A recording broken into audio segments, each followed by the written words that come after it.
Lecture के अंदर हम नज़म हम की एक्सरसाइज जो है उसको कंप्लीट करेंगे। क्वेश्चन नंबर 1 जो है उसकी तरफ चलते हैं, उसको पहले रीड आउट करते हैं और उसके बाद देखते हैं कि उसमें हमने क्या करना है।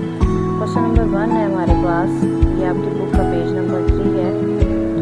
क्वेश्चन 1 है, इसमें हमारे पास हमद के मतन के मुताबिक लफ्ज़ लेकर मिसरे मुकम्मल करें। हमने हमद की जो है उसको पढ़ा, ठीक है, उसकी पढ़ाई की हमने, फिर उसके बाद हमने उसकी तशरीह को देखा और साथ ही हमने मुश्किल अल्फाज के मानी देखे। तो आज हम उन्हीं में से कुछ मिसरे जो हैं लिए गए हैं आपकी मश्क के अंदर खाली जगह के तौर पे, और हमने उसको रिकॉल करते हुए इसको कंप्लीट करना है। पहला जो हमारे पास है उसको अगर हम देखें तो उसके अंदर है, गूंजता है जहाँ तेरे आहंग से, ठीक है। हर सितारे में आबाद है एक जहां, ठीक है। तो यहाँ पे हम क्या लिखेंगे, जहां लिखेंगे। और फर्स्ट वन जो उसके अंदर आएगा हमारे पास आहंग। आहंग का मैंने आपको बताया था कि ये रिदम वाली सेंस के अंदर यूज़ होता है। पत्थरों को भी तूने अता की ज़ुबां, ठीक है। अब यहाँ पे पत्थरों को अल्लाह ताला ने कुव्वत गोयाई अता फरमाई, और वो कैसे, ये हम तशरीह की जब हमने की थी उसकी डिटेल में हम इसको देख चुके हैं। उसके अंदर यही है कि कायनात के अंदर मौजूद तमाम चीज़ें जो हैं वो अल्लाह ताला की तारीफ़ व तौसीफ़ बयान करती है। सौंप कर मनसबे आदमियत मुझे, अब यहाँ पे क्या आ जाएगा, मनसबे आदमियत, यानी इंसान को अल्लाह ताला ने ज़मीन पर अपना खलीफा बनाकर भेजा है।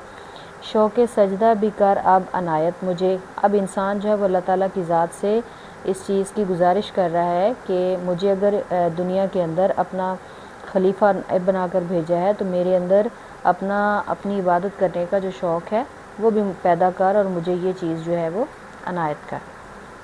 अब हम आते हैं क्वेश्चन नंबर 2 की तरफ। इसके अंदर ये है कि हमद के मतन को आपने मद्देनज़र रखना है और मुख्तसर सवाल जो हैं उनके जवाब देने हैं, ठीक है। तो हम इसको 1 बाय 1 देख लेते हैं। पहला क्वेश्चन आपके पास, शायर के नज़दीक हर सहर किस रंग में फूटती है, यानी शायर के नज़दीक जो सुबह है या सुबह का जो मंज़र है वो किस तरह से नमूदार होता है, कैसे होता है। तो शायर कहता है मतलब जो हमने इस नज़म के अंदर पढ़ा हम के अंदर, उसके मुताबिक जो है हर सहर जो है वो नए रंग से फूटती है, ठीक है। ये जहाँ हरदम किसके आहंग से गूंजता है, तो बिल्कुल सिंपल सा इसका आंसर है कि ये जहाँ हरदम अल्लाह ताला के आहंग से गूंजता है, ठीक है। यानी कायनात में मौजूद तमाम चीज़ें जो हैं वो अल्लाह ताला की तारीफ़ व तौसीफ़ बयान करती हैं।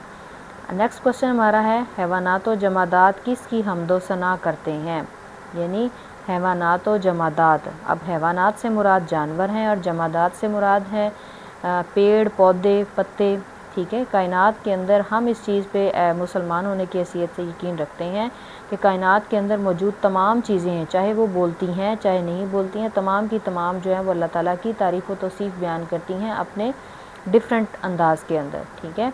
तो अब उसने कहा है कि हैवानात तो जमादात जो हैं ये किस तरह से अल्लाह ताला की हम्द व सना करती हैं, किसकी हम्द व सना करती हैं, ठीक है। तो वो भी अपने ही अंदाज़ में अल्लाह ताला की हम्द व सना करते हैं। अल्लाह ताला ने अपनी खिलाफत का मनसब किसे अता किया है, तो सिंपल सा इसका आंसर है कि अल्लाह ताला ने अपनी खिलाफत का मनसब जो है वो इंसान को अता किया, इंसान को ज़मीन पर अपना खलीफा और नायब बनाकर भेजा है।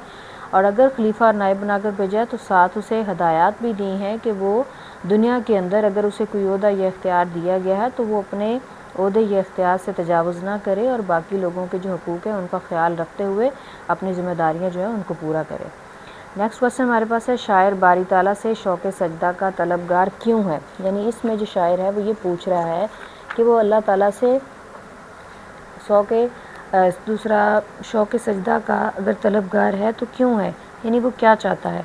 ये हमने तशरीह के अंदर भी पढ़ा था, अभी हम खाली जगह के अंदर भी इसको देख के हैं, उसमें भी हमने ये देखा है कि वो अल्लाह ताला से ये दुआ करता है कि अल्लाह ताला जो है वो उसे तौफीक दे कि वो हक़ बंदगी जो है अता कर सके, यानी अल्लाह ताला का नेक बंदा होने का जो हक़ है अपना वो फ़र्ज़ पूरा कर सके। आगे हमारे पास आता है क्वेश्चन नंबर 3। इसमें देखें कि हमद के मतन के मुताबिक कालिम अलिफ में दिए गए अल्फाज को कालिम बे के मुतलका अल्फाज से मिलाइए, ठीक है।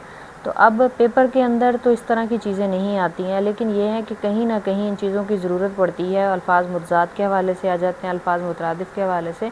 तो ये जो आपका मारूज़ी हिस्सा होता है जिसके अंदर आपको MCQ दिए गए होते हैं, तो उसमें कहीं ना कहीं ये चीज़ें आपके काम आ जाती हैं। तो इसलिए मैं साथ साथ आपको एक्सरसाइज की चीज़ें सारी की सारी करवाऊँगी। अब यहाँ पे हमारे पास है सीना। सीना تو ہم نے ادھر پڑھا تھا ہمارے پاس، اگر آپ کو کل یاد ہو، سبزہ گل کھلیں سینہ سنگ سے، ٹھیک ہے. تو سینہ کا ورڈ جہاں پہ آپ نے دیکھا، اس کو آپ نے کس کے ساتھ جوڑ دیا ہے؟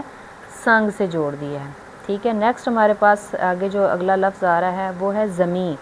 زمیں جو ہے اس کے بارے میں مطلب جو ہمارے پاس وہ کنسیپٹ ایک آتا ہے، یہ مائنڈ میں ایک اسکیچ بنتا ہے. زمیں یعنی ہم زمیں کی بات کر رہے ہیں، اور فلک ہے سامنے تو فلک آسمان ہو جائے گا. اسی طرح سے سبزہ و گل، ٹھیک ہے. پھر ہے چاند اور سورج اور منصب آدمیت اور شوق سجدہ. تو اس طرح سے یہ چیزیں جو ہیں وہ کمپلیٹ ہو جائیں گی. اب ہمارے پاس کوشچن نمبر 4 آتا ہے. اگر ہم اس کو دیکھ لیں تو اس چیز کو اگر ہم دیکھیں تو ہمارے پاس یہ چیز آتی ہے، اس کو ہمیں لازمی میرے خیال میں دیکھنا چاہیے، کرنا چاہیے، اور یہ بہت ضروری ہے کہ آپ اعراب لگا کر درست تلفظ واضح کریں، کیونکہ یہ پھر سے ہمیں پڑھنے میں سمجھ آ جاتی ہے کہ کیا آ جاتا ہے اس کے اوپر، ٹھیک ہے. اب ورڈ ہے ہمارے پاس فلک. کیا ورڈ ہے ہمارے پاس؟ فلک. اس کو جب ہم پڑھیں گے تو یہ ہمارے پاس فے کے اوپر، لام کے اوپر اور کاف کے اوپر جو ہے جزم ہوگی، اور لام کے اوپر بھی زبر ہوگا، ٹھیک ہے. فے لام کاف، فے کے اوپر بھی زبر، لام کے اوپر بھی، اور کاف کے اوپر آپ کے پاس کیا ہوگی؟ جزم ہوگی. تو یہ آپ کا فلک جو ہے کمپلیٹ ہو جائے گا، ٹھیک ہے. نیکسٹ ورڈ ہمارے پاس ہے سحر، ٹھیک ہے. سین، اور سین کے اوپر زبر اور ہے کے اوپر زبر، ٹھیک ہے. تو یہ ورڈ ہمارا مکمل ہو جائے گا. اس کے بعد آ جاتا ہے جستجو. کیا ورڈ ہے؟ جستجو. جیم کے اوپر آپ کے پاس ہو جائے گا پیش، جس جب ہم پڑھیں گے جستجو تو سین جو ہے وہ اس کے اوپر آئے گی ہمارے پاس جزم، ٹھیک ہے. تے کے اوپر آئے گی زبر، اور پھر جیم کے اوپر پیش آ جائے گا جیم پیشوا جو جستجو. تو یہ ہمارا یہاں پہ مکمل ہو جائے گا. اس کے بعد آ جاتا ہے خلافت. لفظ ہے خلافت. خے کے نیچے آپ کے پاس ہوگی زیر، ٹھیک ہے. خے لام الف لا، خلا، الف کے اوپر زبر، آگے خلافت، فے کے اوپر زبر اور تے کے اوپر جزم. تو خلافت آپ کا کمپلیٹ ہو جائے گا. نیکسٹ آپ کے پاس آتا ہے آدمیت. آدمیت ہے، آدمیت جو ہے اس کو بھی آپ اسی طرح سے کمپلیٹ کریں گے کہ الف جو ہے مد آ، اور اس کے بعد دال جو ہے اس کے اوپر جزم ہوگا، ٹھیک ہے. میم کے نیچے آپ کے پاس زیر ہوگا. آدمیت، ٹھیک ہے. میت، ٹھیک ہے. آپ کو پتہ ہے عربی کے اندر جب ہم جس لفظ کو ہم نے 2 دفعہ پڑھنا ہوتا ہے اس کے اوپر ہمارے پاس کیا ہوتا ہے؟ شد ہوتا ہے اور زبر ہوتا ہے، ٹھیک ہے. اور تے جو ہے اس کے اوپر ہمارے پاس کیا ہوگا؟ جزم ہوگی. تو یہ آدمیت ہوگا. اس کے بعد آ جاتا ہے منصب. تو منصب کو اگر ہم دیکھیں تو اس کے اوپر منصب، میم کے اوپر زبر، نون کے اوپر جزم، منصب، ٹھیک ہے. سواد کے اوپر زبر اور بے کے اوپر بھی جزم ہو جائے گا. تو منصب آپ کے پاس یہ کمپلیٹ ہو جائے گا. اس کے بعد ہے شوق سجدہ. شین کے اوپر زبر، واؤ کے اوپر جزم، شوق، کاف کے نیچے زیر آ جائے گا، شوق سجدہ. سین کے اوپر زبر، جیم جو ہے وہ جزم رہے گی، اور دال ہدا، سجدہ، دال کے اوپر زبر اور ہے کے اوپر جزم آ جائے گا، شوق سجدہ. آگے سبزہ گل، سبزہ گل، ٹھیک ہے. سین کے اوپر زبر، سین بے کے اوپر جزم آ جائے گی، سبزہ گل. زے کے اوپر پھر زبر آ جائے گا، سبزہ گل. گاف کے اوپر جو ہے وہ پیش آ جائے گا، اور لام جو ہے اس کے اوپر پھر جزم آ جائے گی. تو یہ اس طرح سے آپ نے اس کو کمپلیٹ کرنا ہے. یہ جیسے جیسے ہم الفاظ کو ادا کریں گے، ان کی ادائیگی کریں گے، اسی طرح سے ہم ان کے اوپر اعراب لگائیں گے. تو یہاں میں آپ کے لیے یہ کام چھوڑتی ہوں. اگر آپ اس کو دیکھتے ہیں تو یہ آپ نے اس کو کمپلیٹ کرنا ہے. ملتے ہیں نیکسٹ لیکچر کے اندر. اس کے اندر ہم کریں گے ہم کی جو باقی کی ایکسرسائز ہے، جس کے اندر ہمارے پاس نظم کی اصناف ہیں، اس کو ہم دیکھیں گے نیکسٹ لیکچر کے اندر.